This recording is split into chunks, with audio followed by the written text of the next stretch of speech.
How to fix boot failure error code 0xc0000001 on Windows 10. Here are some tips that would help fix boot failure error code 0xc0000001 on Windows 10. 1. Run sfc/scano, admin mode, to check system files. 2. Run copy c:\repair/windows/sam c:\windows/system32/config command as admin.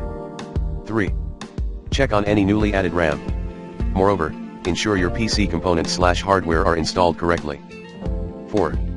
Run chkdskc/f command as administration. 5. Run Windows Startup Repair. 6.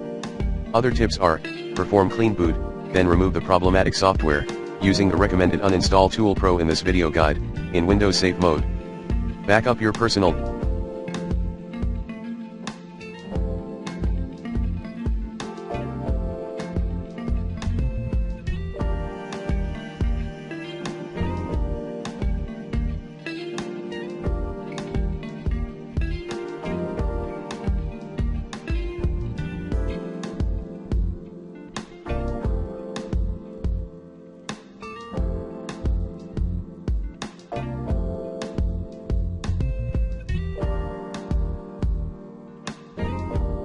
data, reset your system or reinstall your Windows. Check peripherals one by one, remove all unused peripherals.